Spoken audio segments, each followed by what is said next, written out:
Today we're doing an Art Deco tour of Burnie. Surprisingly large number of Art Deco buildings. The 30s were a boom time for Burnie, which was odd considering the Great Depression was on for everyone else. So let's get into it. Starting off strong with a classic European style Art Deco building from 1937. The European styling of curved walls, punctuated by horizontal lines. Bit of a classic, really. Originally built as rental accommodation, it's now run as a private hotel. You'll also notice, not that you can really see, I guess, but it has a flat roof. Bit of a classic facade there. Unfortunately, the front door's been boarded up for some reason. The place is now a private hotel, so who knows what's going on. But it's definitely got your Art Deco formation.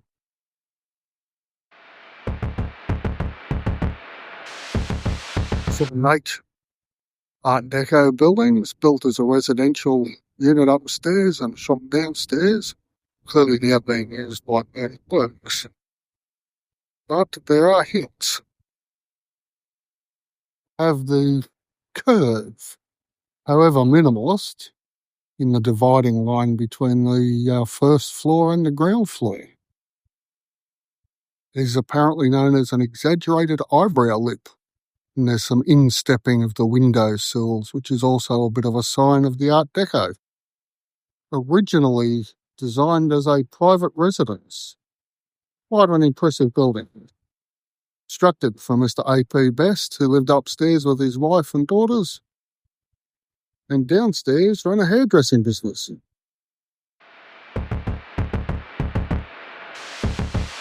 Designed by the Launceston architects of Roy Smith and Welling. This is a later minimalist style.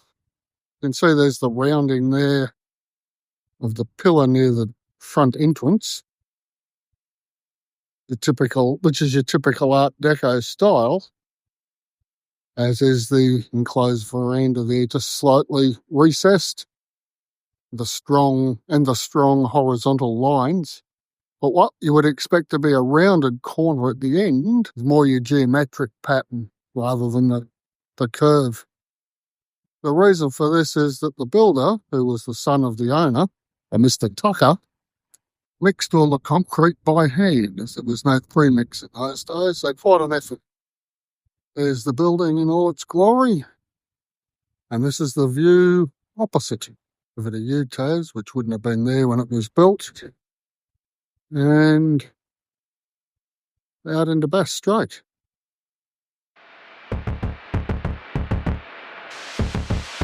It's known as the Lighthouse Building. You can see the recessed windows, the more angular type of Art Deco feel to it, now used as a real estate agency.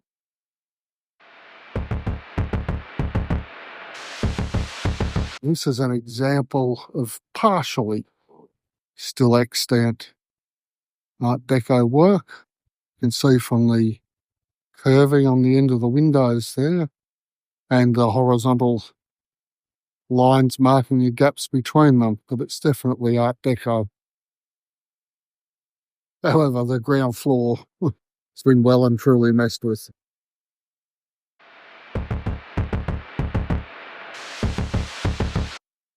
Survival upstairs example. It's now a subway downstairs, but you can see classic features of the rounded corner, vertical pillars between the windows that have been replaced, obviously, with aluminium. But just to the right-hand side there, behind the lamppost, appears to be the original windows that have been done in small sizes to accentuate the horizontal line. And opposite the subway building is the now defunct Rivers, but you can see the same forms. Originally constructed by the Maples Furniture Company They built a lot of these across Australia in the modern style. Still got the shape, and we've got the vertical feature there just off the corner. But really, it's a sad reflection of what it used to be.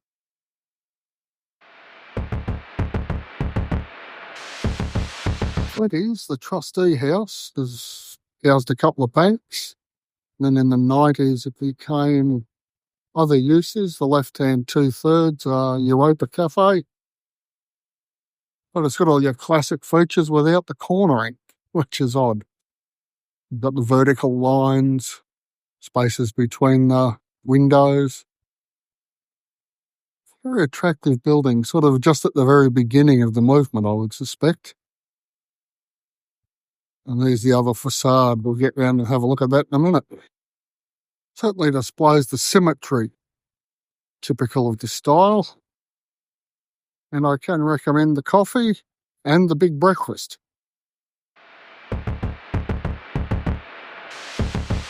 And then just the upper half basically surviving. Quite an impressive example of the art form in what's known as the streamlined design, featuring terracotta tiles, which are a little bit unusual, all down the front of the building. And what's known as speed fins running along the two parallel blue lines there. And on the end of the building, definitely a curve, which you see there terminating, and then the rest of the building. You can see downstairs has been converted.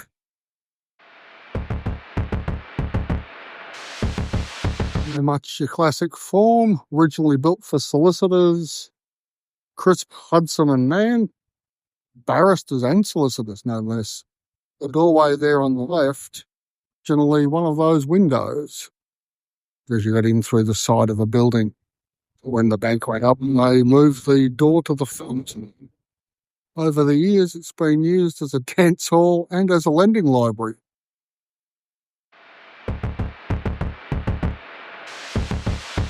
As you can see, this is the old Advocate building.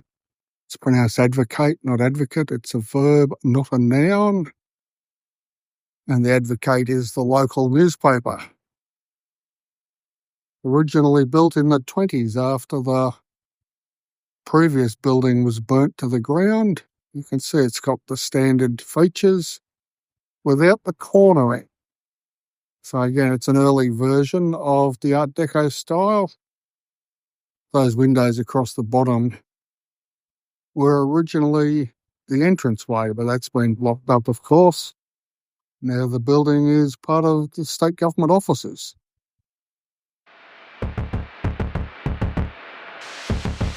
Find a lot of info on this one. It's a very simple, stylised version, probably early in the movement, I would suggest, without the rounded corners, but really a blockhouse of a building, but with the horizontal features as well as the strong vertical lines.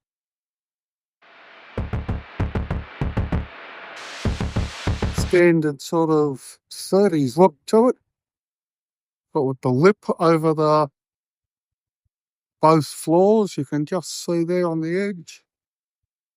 Commercial building. Not much longer for this world. I'll get a shot from another angle. You can see there's a barrier going up around. In fact, that whole block up to including the blue building next door. It's all being pulled down for a new courthouse. So we managed to capture this in time.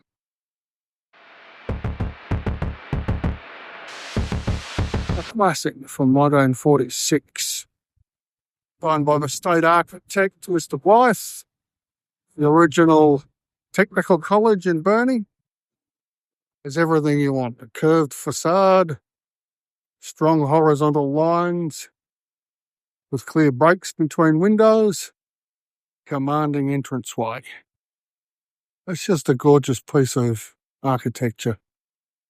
During construction, human remains were found, That's when people realised this was one of the original graveyards in Burnie. It was on this plot.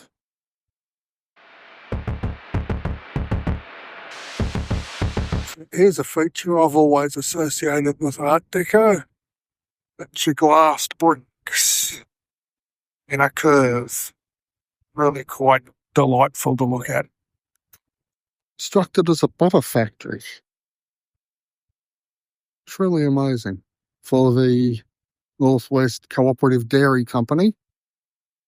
So the glass bricks are a big feature, as are the vertical windows. Glass bricks are a feature, as are the vertical windows. And the building did extend across that entrance over to the next little building beside it. As you can see, the glass bricks tie the two curves together. Very simple but elegant version.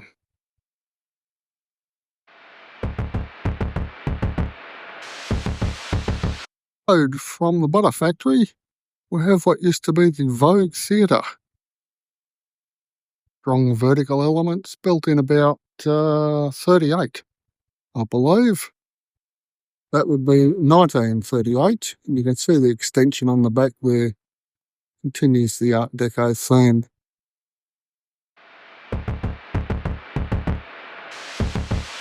We'll finish off with a gem.